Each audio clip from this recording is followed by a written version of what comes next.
I'm Joshua Bardwell, and you're going to learn something today. When people do surveys to find out what makes it hard for beginners to get into the hobby, two things always come to the top of the list. One of them is price, and one of them is the knowledge required to get a quad up and running. And the product we're looking at today addresses both of those at the same time. Stay tuned.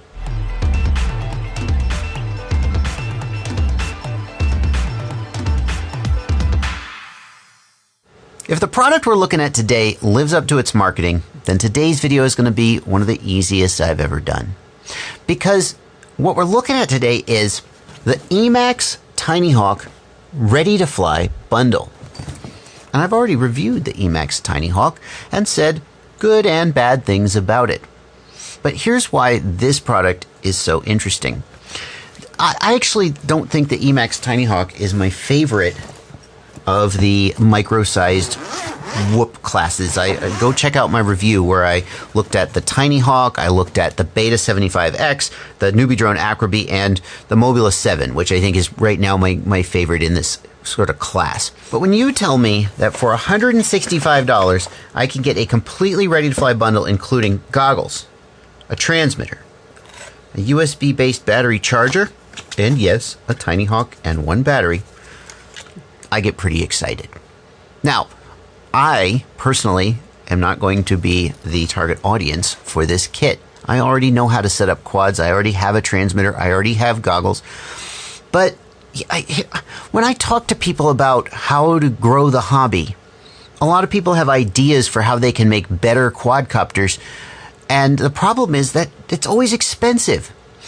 The quadcopter that gets more people into the hobby than any other is the Eachine Wizard X220. And the reason is that it is cheap enough that somebody who's not sure if they want to get into the hobby can talk themselves into spending about $200 on something. And it doesn't even come with goggles.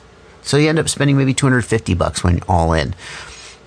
But this, I think, is pretty exciting. It is another kit that's ready to go at an affordable price point, and that it's actually not that bad, right? Well, is it? We know the Tinyhawk's pretty good. What about the transmitter and the goggles? Well, let me fly them and let's find out. And I haven't flown them yet. So let's see here. We should be able to just plug in a battery and get this going, right? Let's pretend to be a beginner who just purchased this, and let's see what our experience is like. Oh, here's the manual. Let me start with the manual. I really haven't researched this at all, which is not because I'm a terrible reviewer. It's because I wanted to have the beginner experience. Yeah, that's right.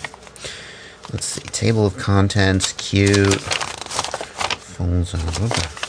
Just going through the manual. Installation of battery. Looks like it has an 18650 battery. That's nice, if true. Let's get this guy off of here and see. How does it slide off? There we go. Okay.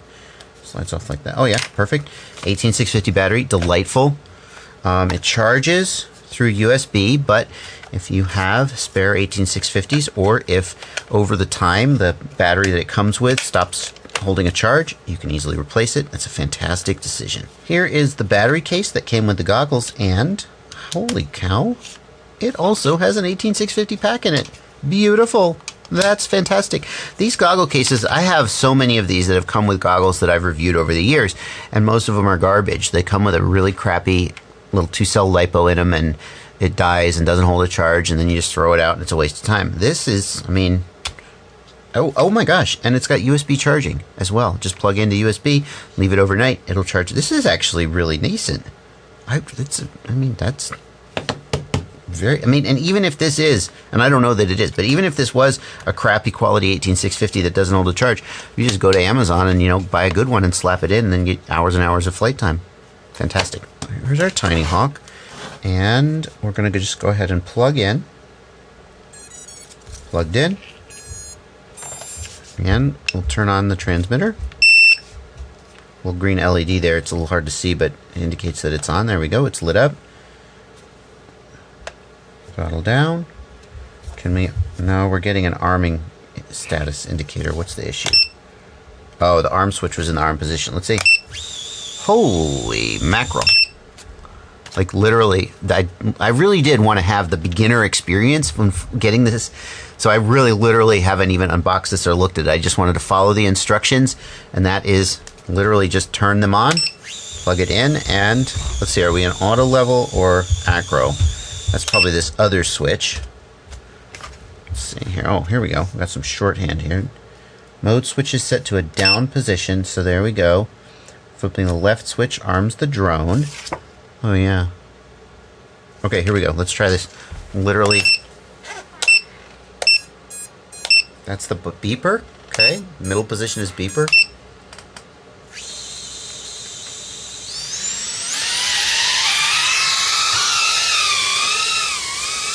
There we go. Ah, get away from me. And it's flying around. It is flying in the super low rates that come by default on the Tinyhawk. Super low rates and like a 25-degree max angle. So, but that's, you know, for a beginner, it's a 25-degree max angle, probably appropriate. This battery, I didn't actually charge this battery, so I'm not going to kill the battery here trying to fly it. But bada bing, there you go. How about these guys? Let's just check them out.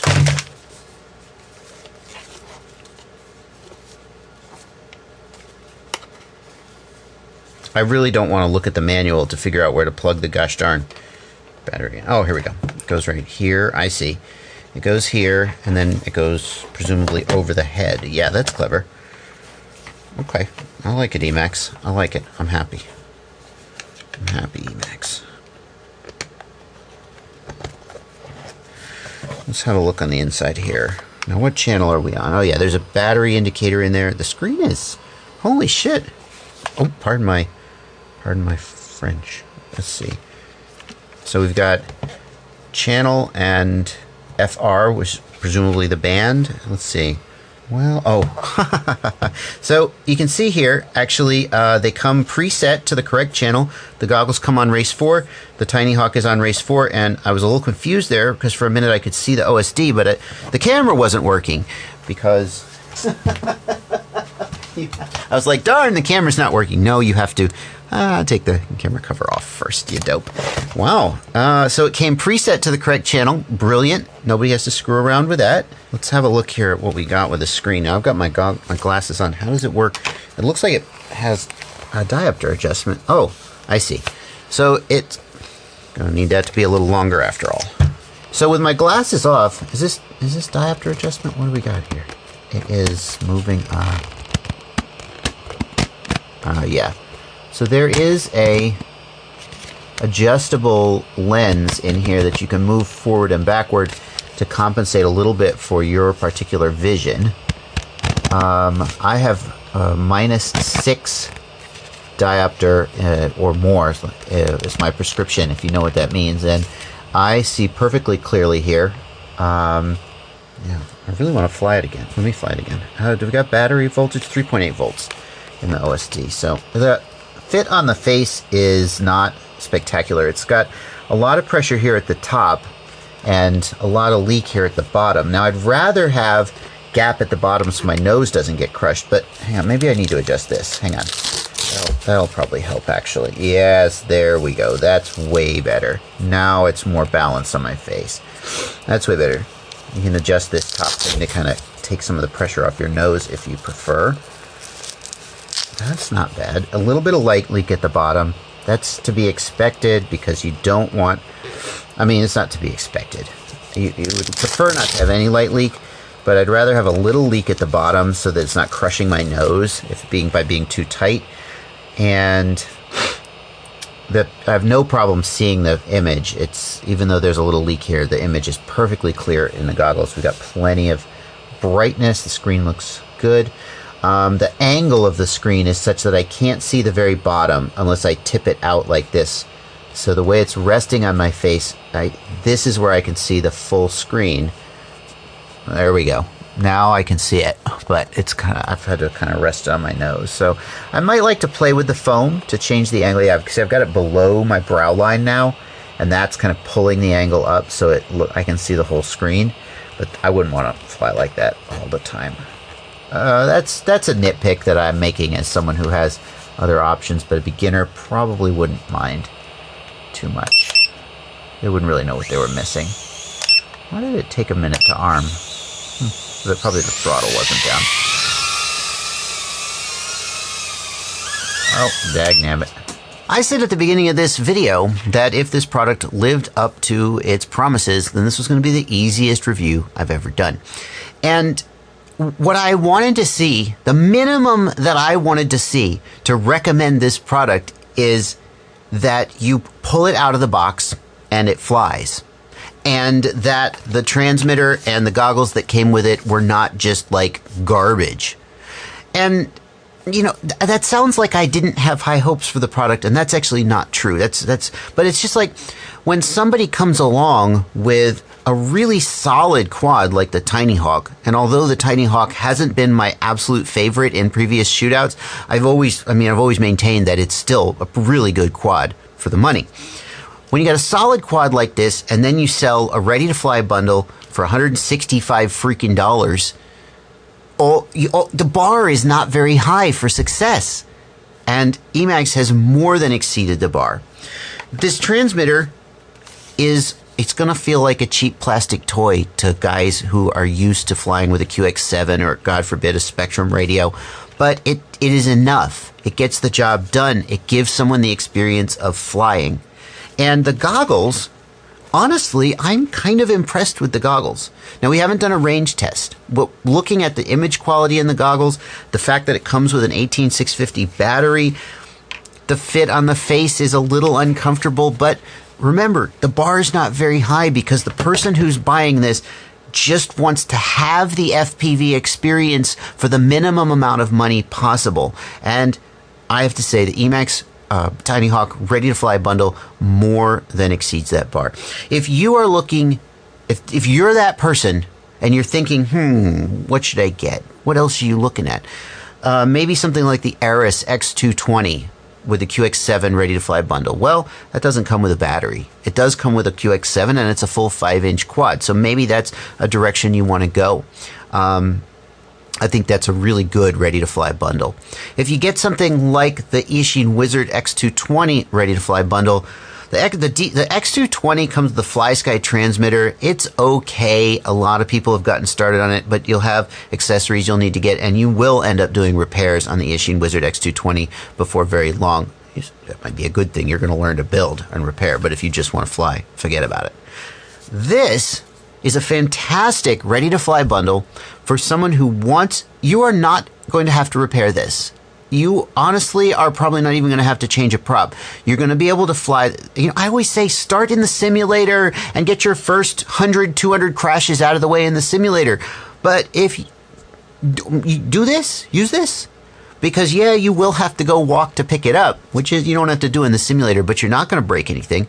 You're not going to break your quad, you're not going to break your house, you're not going to break your face when you crash this. That's fantastic. And this guy, you will outgrow this, but think about it.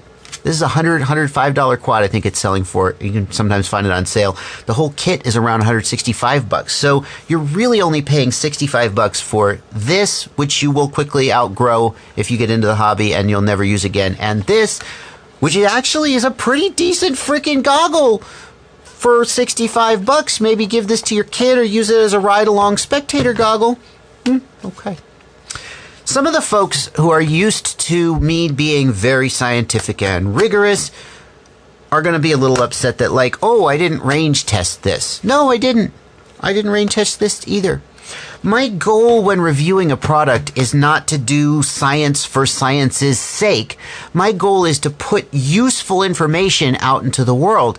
And the main thing I'm doing with a review is to help you decide whether this is a product that you should spend money on or a product that maybe you'd like to pass over. And in the case of these guys, whether they get 50 million yards of range or meters doesn't freaking matter, because the person who's going to buy this is not a person who's pushing limits like that. The person who's going to buy this is a person who wants to get in the air with as little hassle as possible and learn to fly with as little hassle as possible. And I can absolutely say that this kit 100% fits that bill. That's going to do it for this review. Thanks so much for watching. Happy flying.